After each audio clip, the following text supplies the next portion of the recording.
Hello, my name is Paul Zimnisky. I'm an independent industry analyst based in New York. It's my pleasure to take part in this event again, which I believe is the largest lab diamond conference in the world. This year, I'm going to briefly share some thoughts on how I think the lab diamond jewelry market evolves in the medium and longer terms.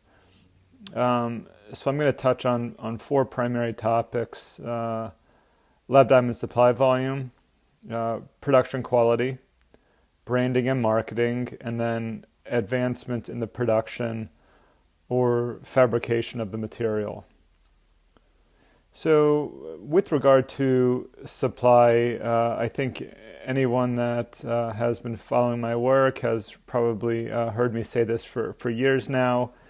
But global man-made diamond production is being driven by the scaling of output by current producers, for example, by growing production capacity.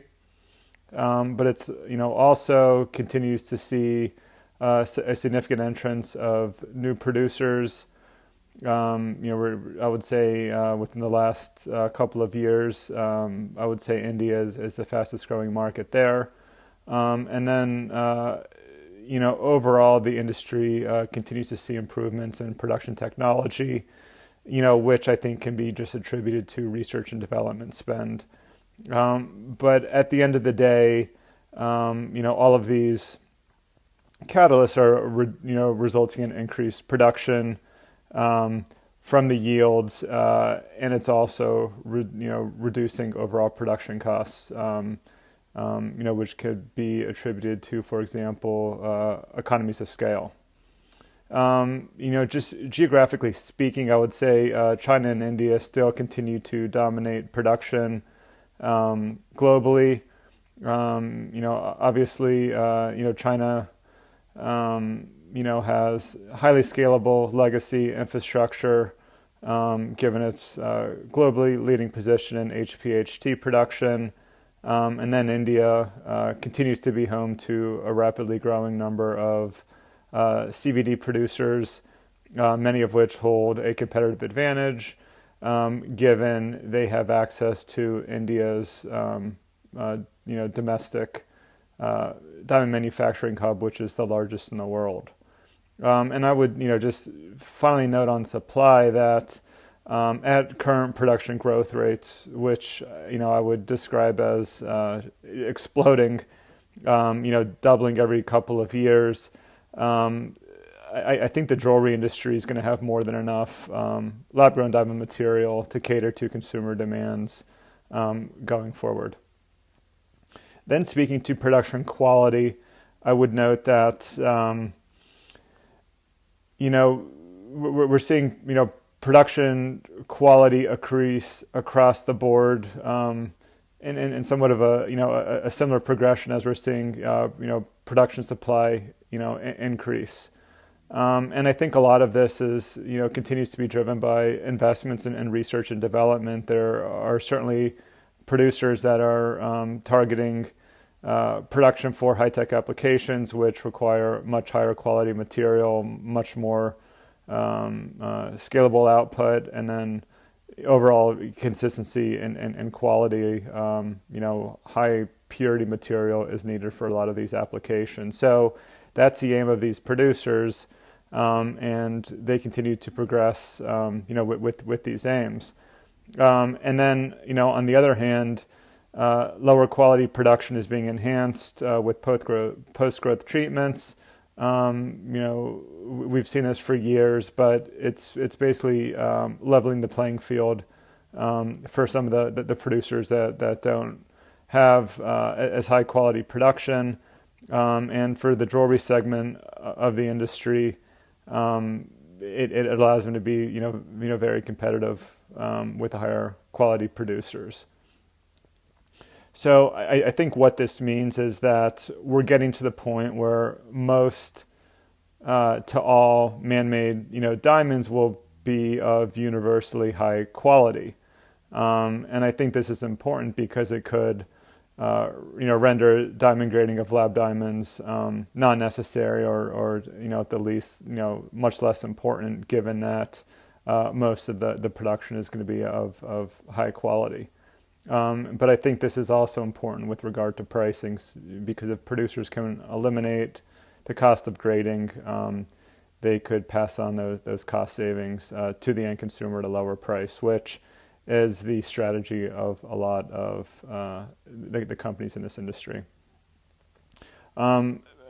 Just wanted to talk about branding and marketing. Given the pressure on lab-grown diamond prices, if we're talking generic goods, the way to set the product apart is through marketing and branding. Obviously, this is still being sold as a luxury product. It's an emotional purchase, and there's certainly that component of kind of evoking desire through marketing and branding. That tends to be very expensive to do. But I think that remains, the best option for companies that ultimately want to sell their lab diamond jewelry at a higher price point that's more comparable with natural diamonds. The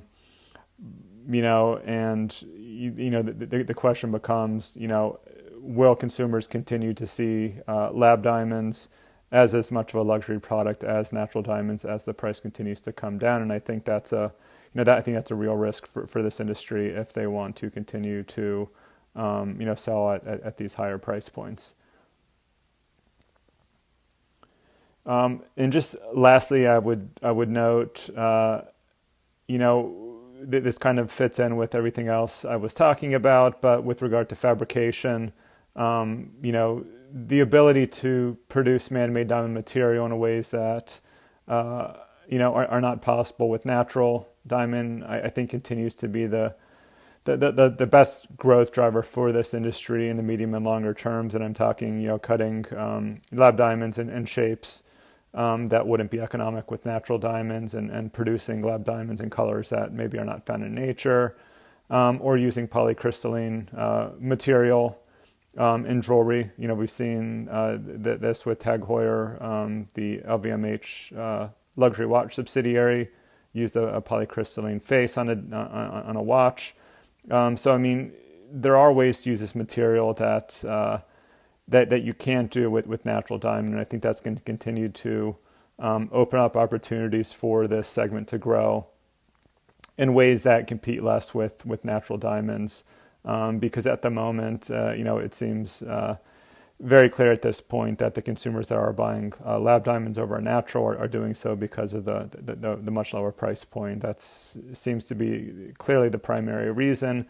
But again, I think as the industry evolves and starts to produce the material in ways that are unique, I think that opens up a whole brand new avenue of growth for lab diamonds. So I think that's what we're going to see. I think that's kind of how this is going to play out. So just to summarize, I think we're going to continue to see production supplies grow. I think we're going to continue to see the quality of production improve.